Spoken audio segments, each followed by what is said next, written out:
welcome to my channel. My name is Titilayo. I've done my introduction video before, and I also said I was going to do some other videos, like properly start the YouTube channel. So today I've decided against all odds to sit down here and do this video. You guys need to know what time it is. You need to know what time it is here, but I'm sitting down, and because I've determined that this YouTube channel must gas to start. It has to start though, and it's starting right now. So today we're going to be discussing. If you're seeing me looking at my side, I'm actually looking at my notes. I'm new to YouTube, and so you guys are just going to forgive me and bear with me. So this channel really is just about me sharing my life experiences, like maybe you guys can learn from it. So I'm going to start from, obviously I cannot start from when I was from a long time ago. So I'm just going to start from me, my journey, my relocation journey, my Jackpot journey. So I moved from Nigeria to the UK, and today we're going to be talking all about that. So if this is kind of content you want to watch, definitely grab your cup of tea, sit down and enjoy my gist. So where did it all start from? How did it start? How did it begin? Boloti Bere. So one day my husband came home. That was sometime in 2017, late 2017. I'll just try and be brief about these explanations. Came home and was like, "Oh baby, there's an opportunity to move to Canada as permanent residents and all that." And me as the, always not like, I'm not pessimistic, but just like, oh God, I'm not sure. Are you sure? Because I never wanted to leave Nigeria. That one should be on the record. Almost everybody says that, but really, when I finished school, I actually wanted to do a business. I didn't even want to work. I wanted to like stay in Nigeria. Like that's how much I love Nigeria. So I actually wanted to stay in Nigeria. Sorry if you're hearing the noise, it's my furnace working. It's actually winter, so it's really cold. I hope you can still hear me. So he came home and I was like, okay. And I was like, no, I don't think it's the will of God. I know. So that one died down. 2017, we had our first child. 2018, we had to move houses. So we moved from Lagos to Ibadan because he was working in Ibadan at the time. And my office also had an office in Ibadan. So they transferred me to Ibadan. And then I went to Ibadan to join my husband. So when we got to Ibadan, I think because we were together now, so we could plan, we could save more, we could, things were like coming together. So we decided that, okay, maybe we should start thinking about this thing again, and just see where it leads us. So sometime in 2019, I think after a vacation, I went on a vacation with my daughter to the UK. After a vacation, we came back, and then we started thinking about the Japa again. But never, it has never been like going to the UK. So we're thinking about, okay, maybe we need to write our IELTS, like looking at the Express Entry pool, Canada and everything. And then we saw that our score was actually, if we like took advantage of the opportunity at that time, maybe we could like get ourselves, lucky to get into the pool, because the scores were like maybe four. So at that time, maybe it was like 440 something, 450 something, it was, going to the 450s. And so we calculated and said that if you pass IELTS and I pass IELTS, maybe we'll get like 444, blah, blah, blah, like that. And maybe a miracle can happen, because people have been in the pool and something will just happen and they just get themselves an invitation to apply for permanent residency. So we said, okay, maybe we should do that. But we now saw that these scores were not really in our favor, because we're in our 30s. My husband had done his master's. I was not ready to go and start doing master's at that point, because it didn't make any sense. Master's in Nigeria probably will take you like 2 years. So, it was not looking like something that was, something that one should invest in at that point. So we decided that, okay, maybe we should try provincial nomination for one of the provinces in Canada. So we put in for application to apply for Saskatchewan, and then Hmm. Luckily, we got ITA invitation to apply for provisional admission. Beautiful day, we got that invitation. So we went, applied, provided our proof of funds. Meanwhile, this time we have been saving because we were thinking of, leaving Nigeria, leaving Nigeria to Canada and all that. So at that point, we applied and then we were in that application process for almost 1 year. I don't know exactly, but it was 11 months and few days when we got a reply that said this one was that was we got the reply in like maybe 2020, late 2020, that we were not successful. Hmm. So the Japa journey now, from one thing to another. So when we got that unsuccessful, we didn't give up. Oh. If you are in Nigeria, if you are from Nigeria, you know that Nigerians, we don't give up. We do everything. Oh. But sure, you say giving up is not in our dictionary. So we went ahead and said, okay, maybe my husband to come for studies in Canada. So we got an admission, and we were like, okay. Then we talked about the process, like him already had the master's, was applying for a diploma course. And we said, oh, I don't think like the visa might be very difficult because these people, they will be thinking that, oh, why do you have the master's and you're coming for a diploma? You'll be sounding like, oh, this says is not a genuine student and all that. So we said, let's put that aside. So we got the admission, we even paid for the admission, but we didn't pursue that route. So we were just like, okay, maybe we should just stay in Nigeria and be living our lives. So this time my husband started looking for another job. Luckily, he got another job in the middle of 2021. So good job, he, great job traveling abroad and all that. So we're like living the. I was saying, okay, maybe this is my time to live the baby girl life and just enjoy Nigeria. Use our money to maybe change our cars, maybe buy land, stuff like that. So as I was saying, we had decided that okay, we are going to start living our lives in Nigeria. I beg, this life is once. Jackpot is not by force. Until one day, I don't know. I think I was in the bathroom. I don't even know where I was. I think I was in. I don't know. Let me not say what I don't know.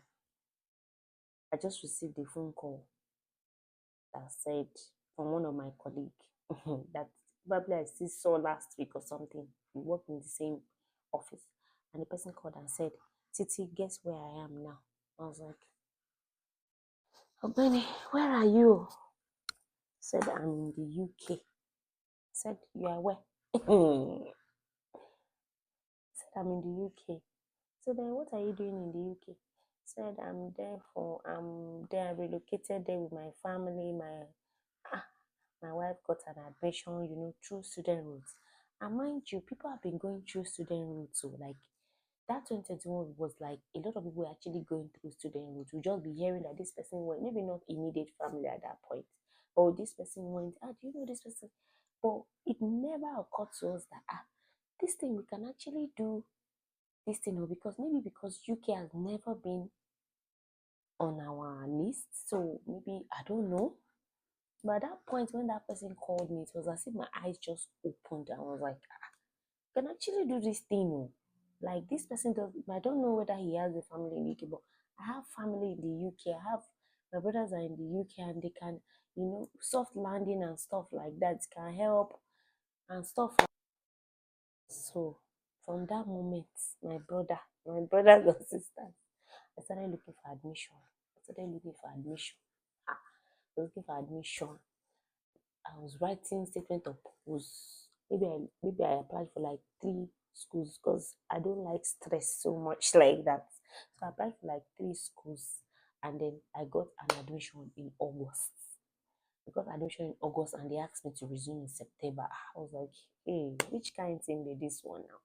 So we went ahead and paid for the what do they call the initial one? I think it was £1,000 deposit because you needed to pay for them for you to just show that you are like serious. So we did that, and then I had to email them and say, the time is too short to like they're not pursuing me from here. I cannot just carry my bag in August as in August admission and start going in September. What time will I apply for the visa and all? Even if I had late, you can be allowed to come in late, but I was not ready. So I told them, and then so I moved the admission to January. So we, did the visa application, everything, put in everything, and then went and applied for a visa towards January. I can remember the day we got the visa, like with all the stress of going to go and do the biometrics, now getting there and going to collect our visa. Me, my husband, and my daughter's passport with the student visa and the dependent visa on it. It was one of the happiest days of our life. We were so happy, overjoyed, like, finally, we are leaving Nigeria, not on a visiting visa, but on a student visa, like a visa that will allow us to go study, probably work, and then eventually stay, which was what was in our minds. That's how our story, began. How did I leave Nigeria? I just want to say it here. I actually left Nigeria in a hurry because COVID was hitting hard. I tested positive for COVID. I needed to test negative for COVID before leaving. The day I got my negative results like this, that day, I ran. We actually changed the ticket, like maybe use the 150,000 naira extra, change ticket from Ibadan. It was as if they were pursuing us, so we shall left. We ran, we literally ran away from Nigeria. And then we got to the UK, and then another story. We got there, we get going through the border patrol and the border, what do they call it, immigration, and we get there, they're asking you questions, this, that. They started asking me questions. So I thought it was just going to be a welcome, but at that point, if I forgot to mention, at that point I was like 8 months pregnant. My pregnancy was not really showing, so people were not asking me about my pregnancy. But they saw that I was coming in with my daughter, and he raised eyebrow like, why? I was like, yeah, I can't leave her at home now. I have to bring her here because I'm not going to be able to concentrate on my studies. Okay, so how are you going to fend for her? Like, I have family here. My husband is also coming to join me. He's just trying to wrap up some things in Nigeria and all that. They were not buying it though. They took my passport. They went to their office. They were investigating. They were. I was there for 1 hour. They said, where are my brothers? I gave them the names, the phone numbers. They called the one I was going to stay with. They asking him questions. Ha!